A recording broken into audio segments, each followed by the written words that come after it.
e suave é Cristo chamando, chama por ti e por mim. Com a graça de Deus, voltamos nesta manhã de quinta-feira, hoje 22 de novembro. Hoje comemora-se inclusive o dia do músico e o dia da música. Esta arte tão profunda, esta arte tão bela que é a música. A música está em todos os lugares, até nas estrelas. Jó nos diz que as estrelas cantam e os cientistas descobriram que as estrelas elas emitem sons musicais. É belo, né? A música está em todo o universo, está no aniversário, está no casamento, está até em cortejos e cerimônias fúnebres também. Está quando estamos prestigiando e celebrando a vitória de um time de futebol. Todos os cânticos estão em toda parte e até na natureza. As aves dos céus estão sempre cantando e louvando a Deus. Estaremos ouvindo a segunda parte desta mensagem sobre as 3 decisões mais importantes da vida. Qual delas você julga? Você vai ouvir hoje mais uma outra grande decisão que nós precisamos de tomar. E diga-se de passagem, enquanto estamos com vida, porque é importante salientar que depois da morte seguir-se ao juízo final. Isso ouviremos no término desta mensagem. Eu quero agradecer a você, telespectador da Grande João Pessoa que está conosco, você de cidades adjacentes e você também que está nos assistindo através do YouTube. Deus os abençoe grandissimamente, eu não tenho dúvidas, Deus está falando ao seu coração e sua vida realmente está sendo bastante fortalecida, edificada e alimentada a alma, né, através de toda a palavra que temos recebido. Fiquemos, portanto, com a segunda parte desta mensagem, as 3 decisões mais importantes da vida.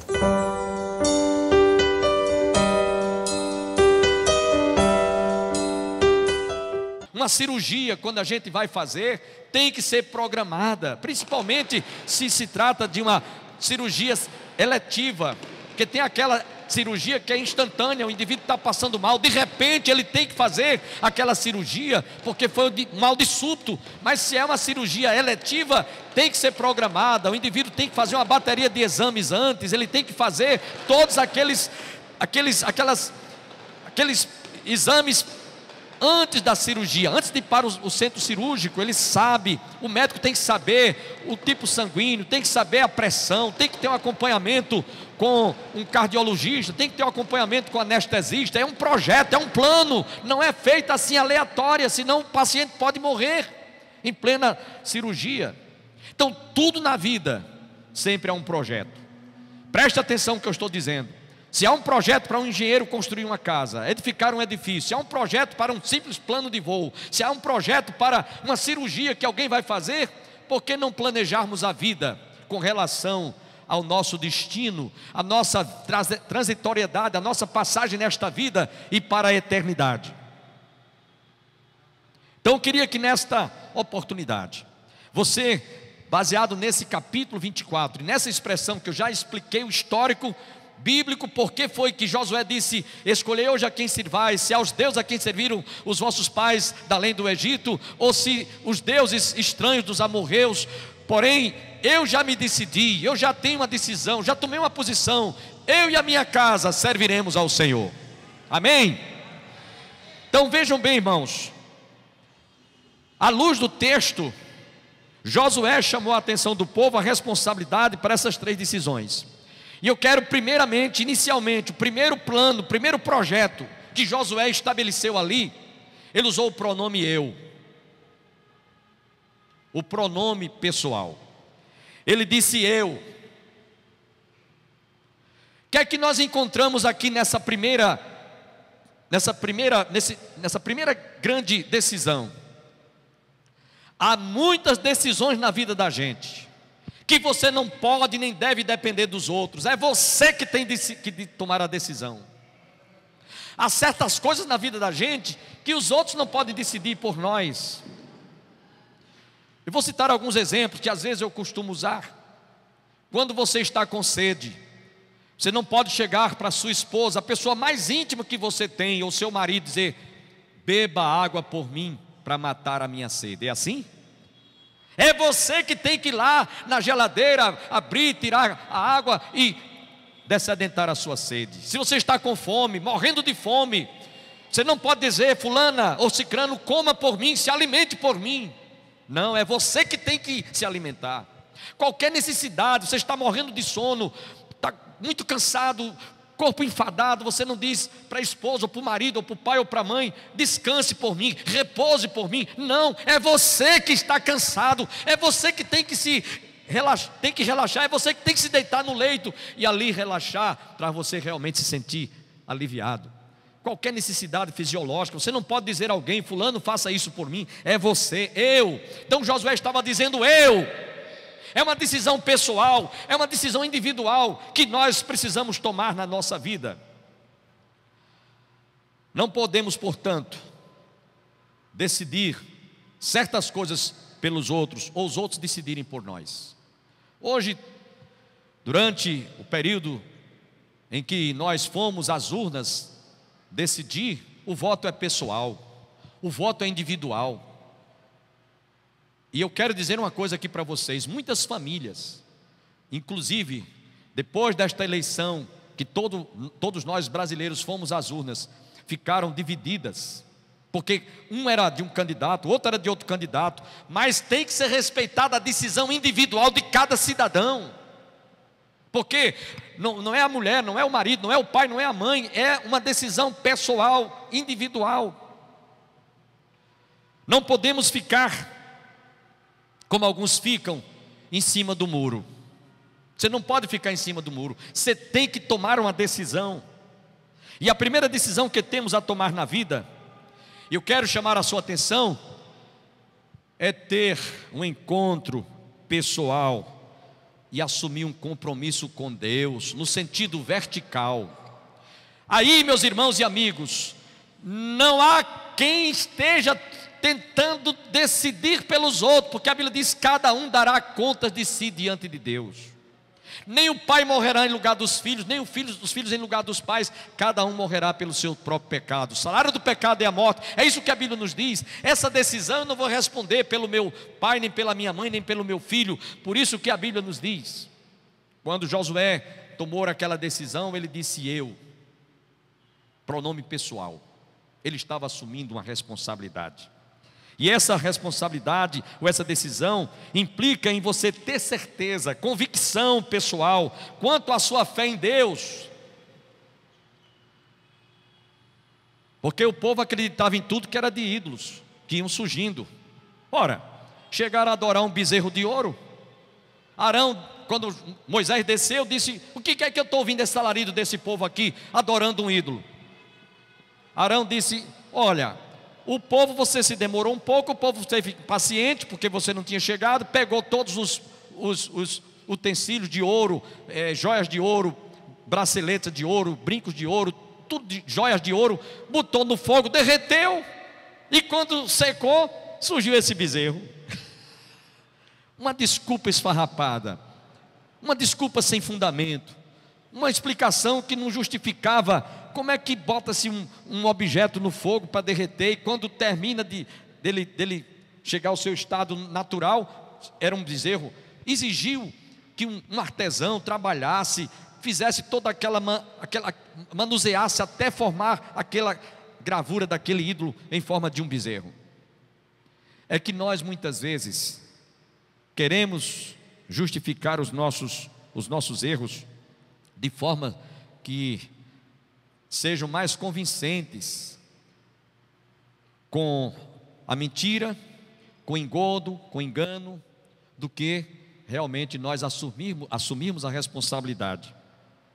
Preste atenção, essa decisão foi pessoal, individual. Ele usou o pronome pessoal, ele estava assumindo a responsabilidade, e cada um de nós deve fazer esta decisão pessoalmente, individualmente. Não depende de A ou B ou C ou D, de pai, de mãe. Lembrem-se, Deus não tem netos, Ele tem filhos. Não pense que porque você é cristão, ou você confessa o nome de Jesus, seu filho, sua filha, seu pai, sua mãe, Deus não tem netos, Ele tem filhos.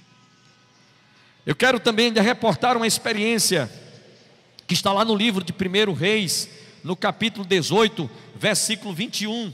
A Bíblia nos diz que Elias, o profeta, no momento decisivo, no momento em que ele tinha que realmente apresentar que posição ele estava tomando diante de 450 falsos profetas. Gente, era a minoria, era um contra uma maioria. Lá estava, portanto, então Elias dizendo: olha, eu vou edificar um altar e vou sacrificar uma vítima, e vocês também façam o mesmo, e o Deus que mandar fogo do céu e consumir o holocausto, esse é o Deus que deve ser adorado. E a Bíblia diz que enquanto Elias orava, os profetas, 450, era a maioria contra um único homem, estavam lá clamando, gritando, se escurrachando, se sacrificando, se cortando. E Elias disse: vocês clamem mais alto, porque pode ser que o Deus de vocês, Baal, esteja dormindo ou esteja atendendo algum dos seus adeptos. E a Bíblia diz que, tendo passado o dia todo, ele simplesmente clamou ao Deus de Israel, e Deus fez cair fogo do céu e consumiu o holocausto. Louvado seja o nome do Senhor. Agora observe que no verso 21 desse capítulo 18 de 1 Reis, Elias disse: até quando cocheareis entre dois pensamentos? Se o Senhor é Deus, segui-o; se é Baal, segui-o. Porém o povo nada lhe respondeu. É que o povo é assim, o povo é volúvel. O povo ora está a favor, ora está contra. Ora o povo decide que vai, depois desiste. É sempre assim.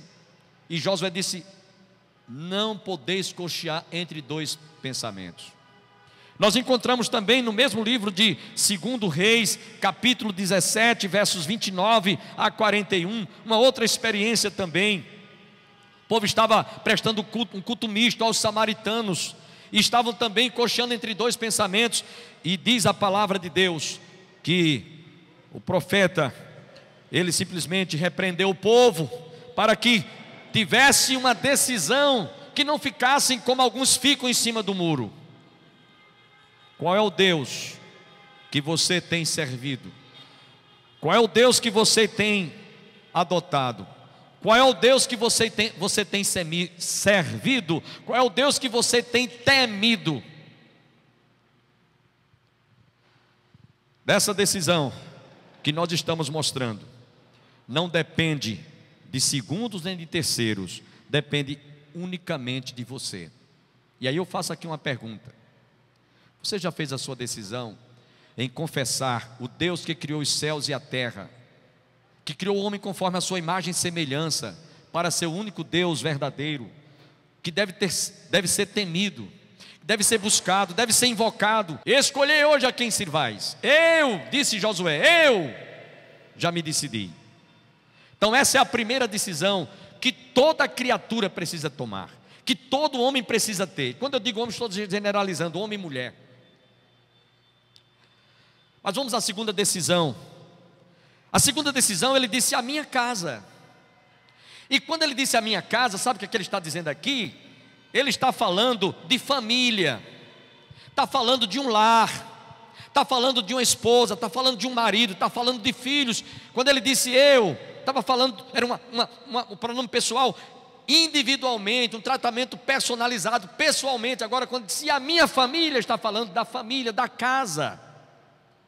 Essa seria a segunda decisão mais importante na vida, que é o casamento. No contexto aqui, Josué fez a afirmação quanto a servir ao Senhor. Mas aqui nós parafraseamos quanto à escolha mais importante para um homem e uma mulher: escolher o seu parceiro, o seu cônjuge, para dividir o resto da sua existência em constituir uma família sobre a terra. Observem, A família hoje em dia, ela está sendo destruída por causa deste novo conceito de família, defendido, proclamado, pregado, ensinado e crido por aqueles que defendem essa chamada família por causa da ideologia de gênero.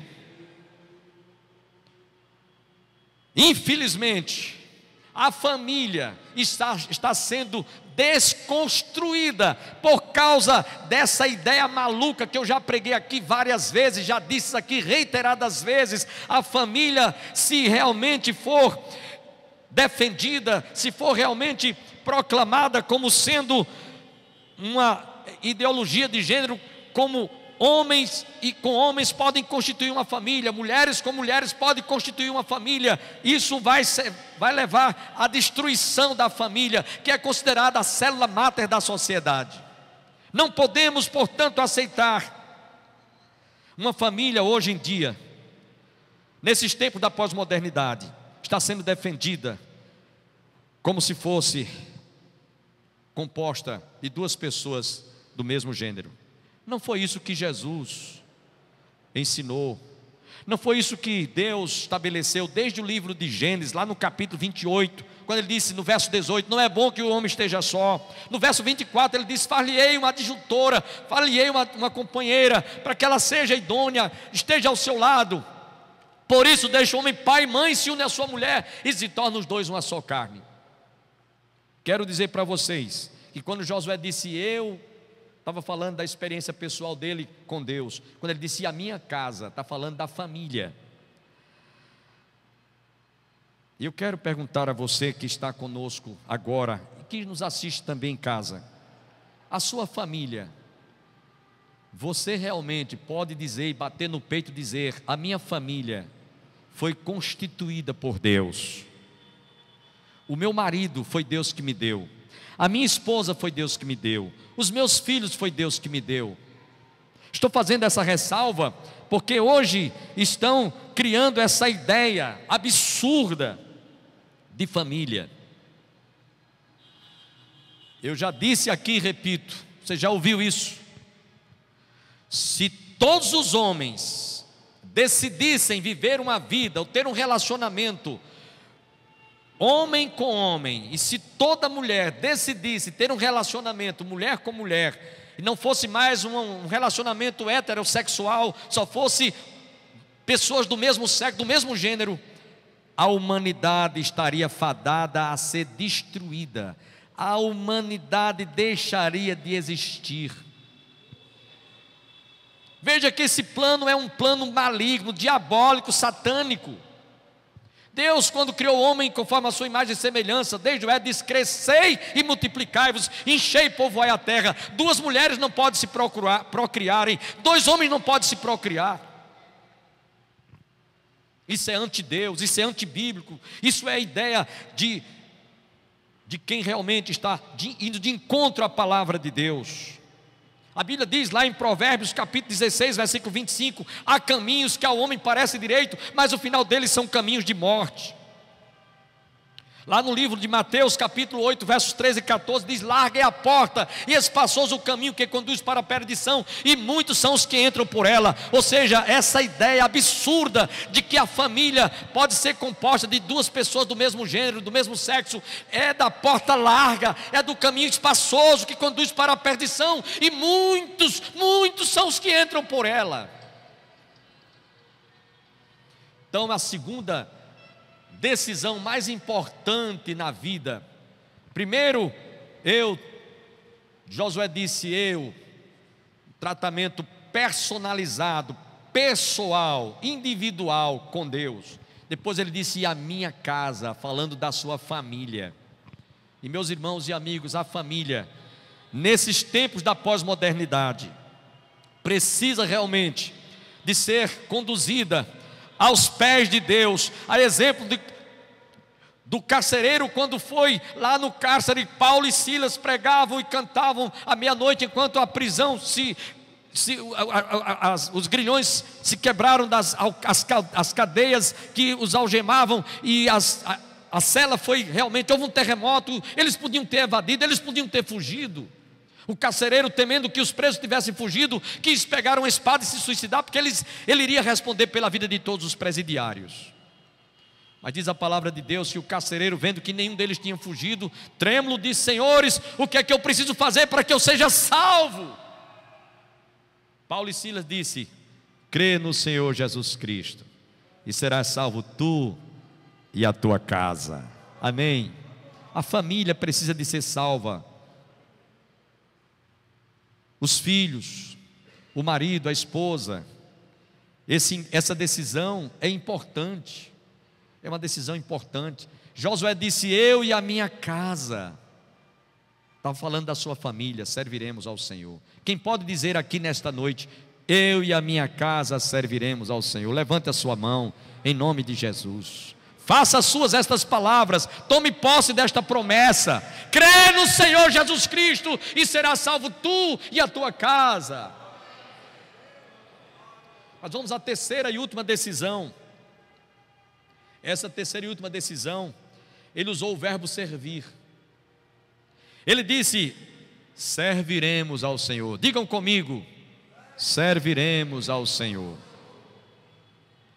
No texto sagrado, Josué estava falando da maneira como a sua família iria se dedicar, servir, prestar culto a Deus, fazer o trabalho de Deus dentro daquela perspectiva de uma família em que o marido, a esposa, os filhos, os pais estariam envolvidos na obra de Deus. Mas eu quero aproveitar esta palavra que fala de serviço, de trabalho, e mostrar que uma das realizações mais importantes na vida de um ser humano, e quando eu estou falando aqui, pode ser homem ou mulher, é quanto à escolha da sua profissão.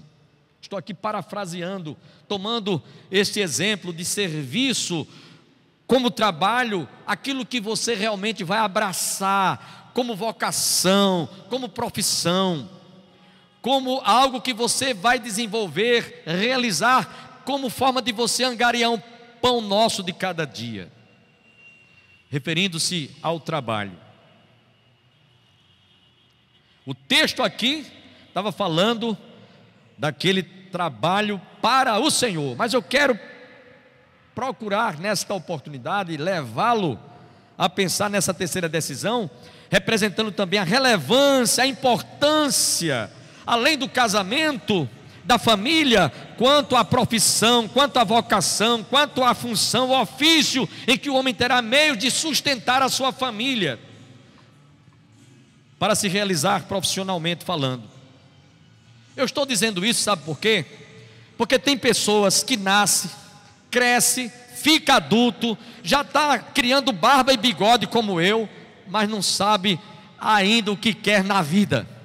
Acabam de chegar os mais novos ônibus da Real Bus, equipados com DVD, toalete, Wi-Fi, carregador para celular, elevador para cadeirante, ar-condicionado, poltronas em couro e muito mais para o seu conforto.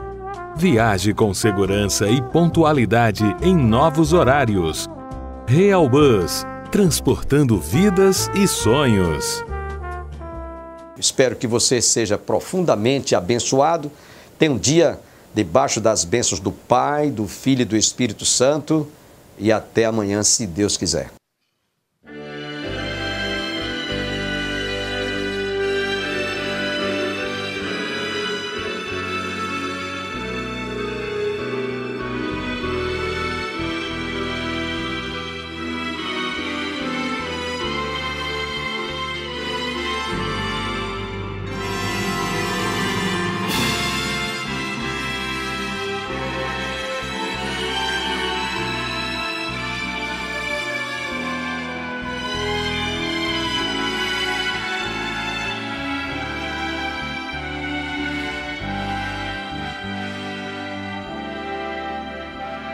Pensarmos que nós somos a imagem de Deus, que o Espírito de Deus habita em nós. Se lembrarmos quão imenso e quão santo é Deus, se sentirmos como é bom ouvir sua voz, vamos logo perceber que não importa jamais se bem longe nós estamos de Jesus. Nós teremos o descanso e fluiremos a paz se apenas caminharmos para a luz. Quem vem a mim, disse um dia o Mestre Jesus, de modo algum o desprezarei, pois nos aceita do jeito que somos e nos transforma em filhos diletos de um rei. Mas se você quer ver hoje um milagre aqui, pra só então começar a voltar, não veja mais tão milagre aconteça, pois saiba que o primeiro milagre é confiar. Se o amor de Deus expresso por seu Filho Jesus emociona e toca o nosso coração, se a paz que em tudo excede então começa a crescer, nos invade e enche a vida de emoção, é exatamente aí que o milagre maior tem lugar e o homem pode renascer. Tal momento incomparável todos podem sentir, é a experiência áurea do viver. Quem vem a mim, disse um dia o Mestre Jesus, de modo algum o desprezarei, pois nos aceita do jeito que somos e nos transforma em filhos diletos de um rei. Mas se você quer ver hoje um milagre aqui, pra